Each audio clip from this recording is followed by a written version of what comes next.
Alô, estudante?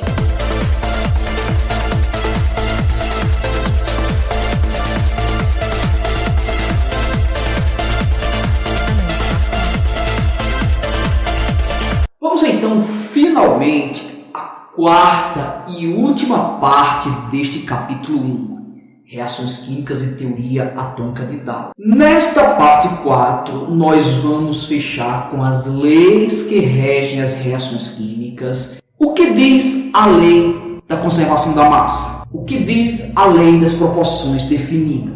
Você as conhece? Vamos ver um pouco sobre isso. Também nós iremos trabalhar símbolos, fórmulas, suas representações. Também trabalharemos como é que nós representamos uma reação química, ou seja, as equações químicas. Nós finalmente iremos trabalhar a teoria atômica de Dalton com relação ao átomo, assim como a explicação que ele dá à lei da conservação da massa e à lei das proporções definidas. Dalton, através dos experimentos que ele fez sobre o átomo, através das teorias que ele elaborou sobre o átomo, ele encontrou uma explicação para a lei da conservação da massa e a lei das proporções definidas. Boa!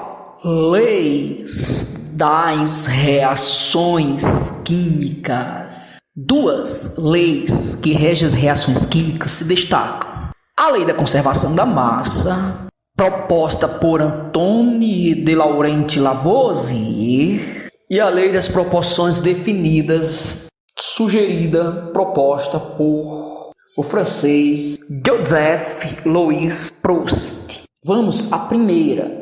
Lei da conservação da massa, bem simples, bem fácil. A lei da conservação da massa nos diz que quando uma reação química ocorre em um recipiente fechado, para que os reagentes não escapem, gases não escapem, né? Então isso só vale em um ambiente fechado. Se for no ambiente aberto, não tem como ela ser comprovada. Então no ambiente fechado, a massa total dos produtos é igual à massa total dos reagentes. Veja aqui este exemplo. Se eu reagir 18 gramas de água com 16 gramas de oxigênio, obviamente vai dar 34 gramas de água como produto. Então, bem simples, bem prático, a aplicação da lei de Lavoisier. Lei das proporções constantes, como a gente já falou, ela foi postulada pelo francês Proust. Ela nos diz que a composição química das substâncias é sempre constante. Não importa qual a sua origem, ou seja, nenhuma reação química, as substâncias mantêm entre si proporções bem definidas, sempre proporções bem definidas e, claro, conservando a massa. Ele concordou também com o Lavoisier, tá? Então, veja só, na decomposição aqui de 9 gramas de água, o hidrogênio, 1 grama de hidrogênio reage na proporção de 1 para 8. 1 grama de hidrogênio para 8 gramas de oxigênio para formar 9 gramas de água. E na decomposição de 18 gramas de água, se eu quero decompor, se eu quero separar 18 gramas de água, ora, se reage na proporção de 1 para 8, 2 gramas de hidrogênio para 16 gramas de oxigênio. Antes, 1 grama de hidrogênio para 8 de oxigênio. E se eu quero decompor 27 gramas de água, 27 gramas de água, naquela proporção de 1 para 8, 1 grama de hidrogênio para 8 gramas de oxigênio, claro que se mantém sempre a proporção constante na reação, para não sobrar nada, para a reação acontecer direitinho, tudo legal, então vai ser 3 gramas de hidrogênio e 24 gramas de oxigênio. Manteve a proporção, 1:8. Pode prestar atenção. As substâncias mantêm entre si proporções bem definidas. Resolvamos então mais este problema, desta vez envolvendo a aplicação das leis das reações químicas. Vamos aqui resolver uma mais relacionada diretamente com a lei da conservação da massa. A lei da conservação da massa nos diz que a massa dos reagentes e dos produtos são iguais, a massa se conserva, isso em um ambiente fechado. Então, considerando essa situação, resolvamos esse problema agora. E veja como é simples. Sabendo que o hidrogênio reage com o oxigênio para formar a água, determine quantas gramas de oxigênio precisam para reagir com 15 gramas de hidrogênio para formar 55 gramas de água. Bom, a questão diz que o oxigênio reage mais o hidrogênio formando a água, né?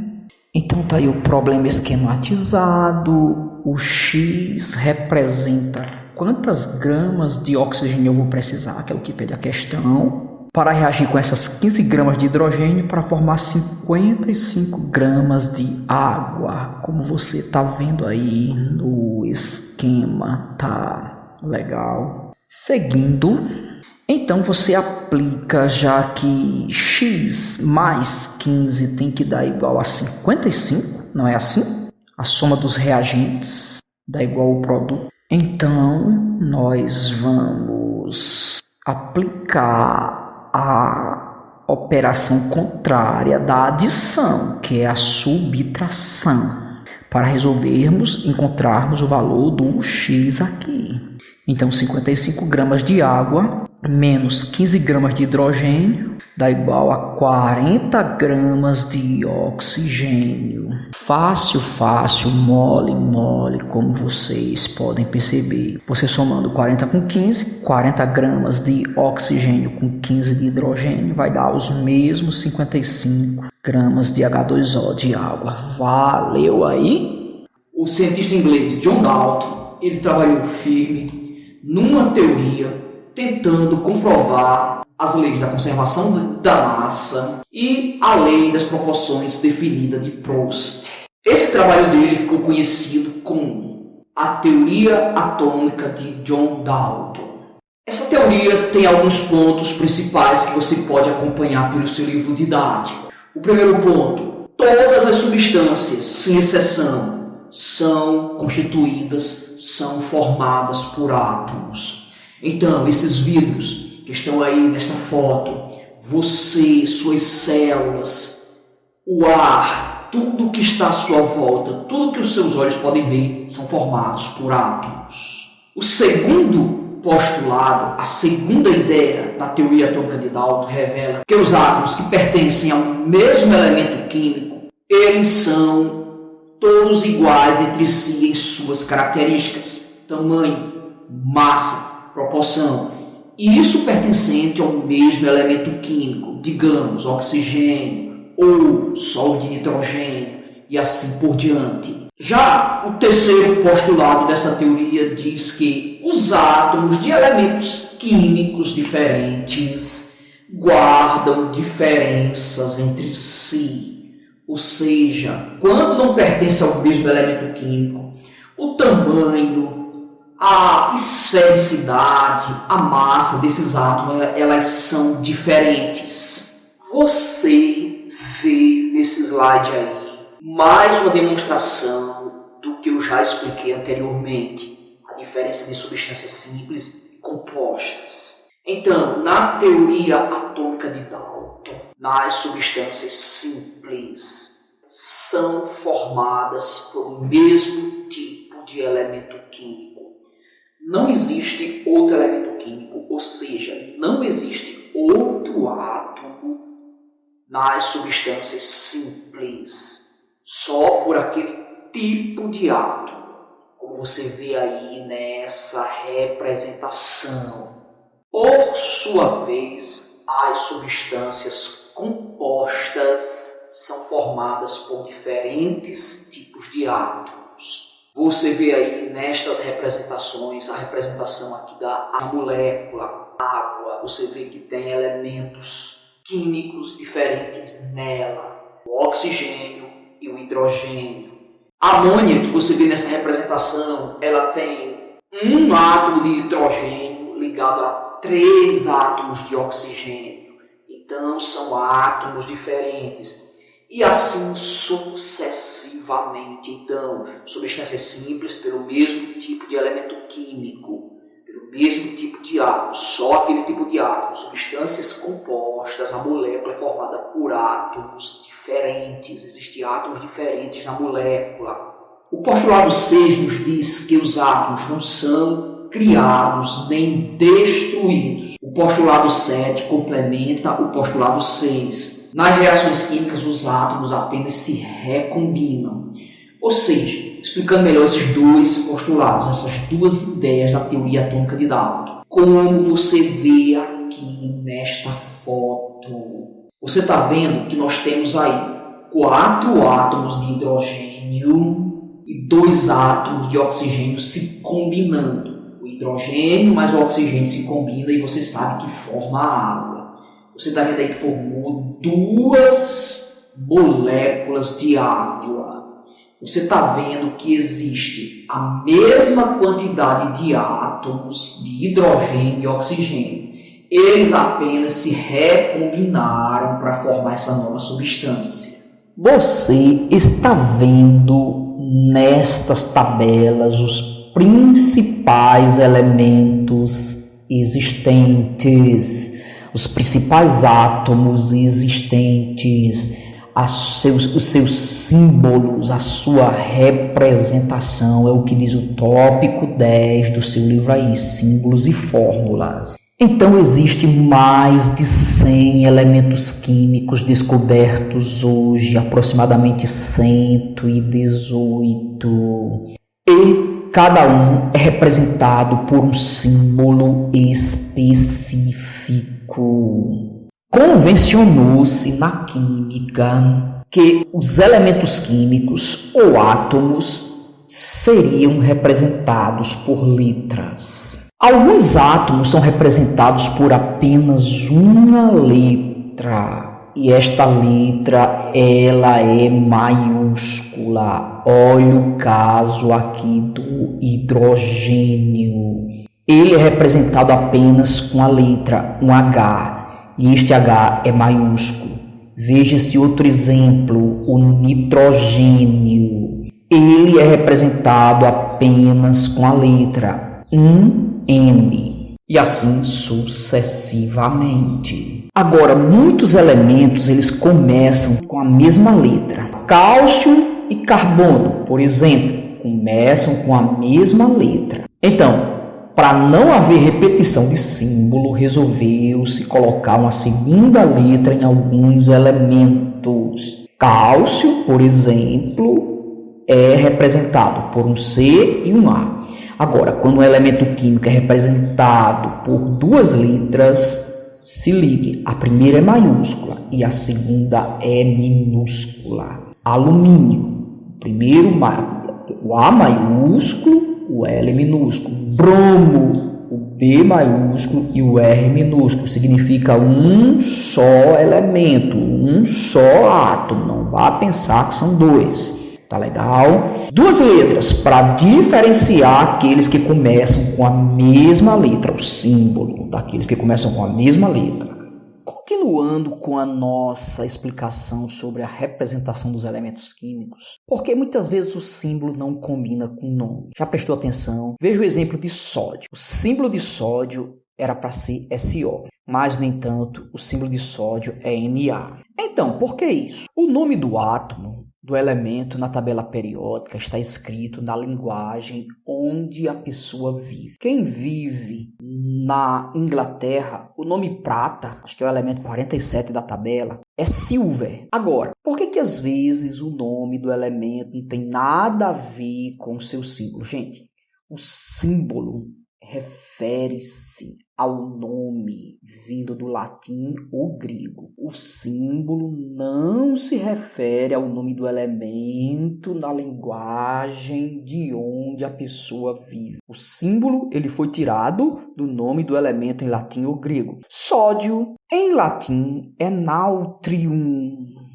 Por isso que o símbolo dele é Na. Vê? O símbolo é tirado do nome em latim ou grego. Prata era para ser PR, professor. Mas prata vem, o símbolo Ag vem do latim. Não vem do português, não vem do inglês. E no latim, prata é argentinium. Por isso que o símbolo é Ag. Então não esqueça. O símbolo se refere ao nome do elemento em latim. O nome do elemento não. O nome é na linguagem onde, no idioma onde a pessoa vive, do país onde a pessoa vive. Ok? Ficou entendido aí porque às vezes o símbolo não coincide com o nome. Então, já que os elementos, os átomos, são representados através de letras, claro que a fórmula das substâncias não poderia ser diferente. Então, convencionou-se que as substâncias simples seriam representadas por um único tipo de elemento químico, ou seja, em sua fórmula teria só um tipo de elemento químico. Por exemplo, a substância gás oxigênio, que serve para a gente respirar, na sua molécula só teria átomos de oxigênio. Esse númerozinho que está na fórmula é representada por letras e números. Esse númerozinho aí representa simplesmente a quantidade de átomos do elemento oxigênio. O gás nitrogênio trata-se também de uma substância simples. Na sua molécula só tem átomos de N, ou seja, de nitrogênio. Quantos? 2. Esse número chamado índice significa que tem 2 átomos de nitrogênio. Convencionou-se ainda que as substâncias compostas seriam formadas por 2 ou mais elementos diferentes. A substância água é formada por 2 elementos diferentes. Um elemento, o hidrogênio, o outro elemento, o oxigênio. Quantos átomos de hidrogênio? Veja o índice, 2. 2 átomos de hidrogênio. Quantos átomos de oxigênio? Não tem, professor. Quando não tem é porque vale 1. O gás carbônico, por exemplo, é representado também por 2 elementos. Observe que as 2 letras estão maiúsculas. O carbono 1 e o oxigênio outro. Tá vendo? 2 letras. Uma substância composta é formada por 2 ou mais elementos diferentes. Quantos átomos de carbono? Não tem, professor. 1. Quando não tem, vale quanto? 1. Quantos átomos de oxigênio? 2 átomos de oxigênio. Os átomos são representados por letras, às vezes 2, às vezes 1. As substâncias são representadas por fórmulas onde tem os símbolos dos elementos e os números que representam a quantidade daqueles símbolos. E uma reação química, professor? Tem como representar uma reação química? Lógico, tem como representar uma reação química. Na química, nós representamos uma reação química através de um sistema conhecido como equação química. As equações químicas, elas são usadas para representar uma reação. Antes das setas, os reagentes, depois das setas, o produto. Reagentes e produtos são separados entre si por um sinal de mais. Nessa reação de formação da água, tem um sinal de mais aqui nos reagentes. É sinal que tem 2 substâncias. Uma, o hidrogênio, e outra, o oxigênio. O produto não tem sinal de mais, é sinal que formou uma só substância, H2O, água. Veja a equação química de formação da amônia. 1 para 3. Esses numerozinhos aqui, chamados coeficientes, vão mostrar a proporção em que deve acontecer a reação. Uma porção de nitrogênio para 3 de hidrogênio forma 2 porções, então, de amônia, NH3. 2 reagentes também e apenas um produto. Então, esses sistemas, nós chamamos eles de equação química. Eles são usados para representar o que houve, o que aconteceu, quem reagiu, quem se combinou em uma reação química. Então, como numa reação química, quando os átomos vão se combinar, não ocorre a destruição dos átomos. É por isso que a massa se conserva. Isso porque os átomos que tinham nos reagentes serão os mesmos átomos que tem lá no produto. Só que eles se rearranjaram. Eles se reagruparam de uma maneira diferente. Por isso que formou uma nova substância. Os átomos não são destruídos. É por isso que a massa se conserva. É igual nos reagentes e depois nos produtos, quando se formou a nova substância, devido à apenas recombinação dos átomos. Isso prova a teoria da conservação de massa. O porquê da conservação? Por que a massa se conserva numa reação química? Dalton também deu uma explicação para a lei de Proust, ou seja, a lei das proporções definidas. Numa reação química, além de conservar a massa, os átomos mantêm entre si, na combinação, uma proporção definida, uma proporção sempre constante. Se colocar mais reagente do que o outro, aquela quantidade que foi colocada em excesso vai simplesmente sobrar, não vai reagir. É por este motivo que quando a gente faz um bolo, a gente às vezes erra nas proporções. E o bolo não sai tão gostoso porque se erra nas proporções. Então os átomos mantêm proporções bem definidas, sempre constantes na hora de reagir. E ele explicou aí a lei das proporções definidas de Proust também nesse processo. Tchau, foi bom ter você aqui.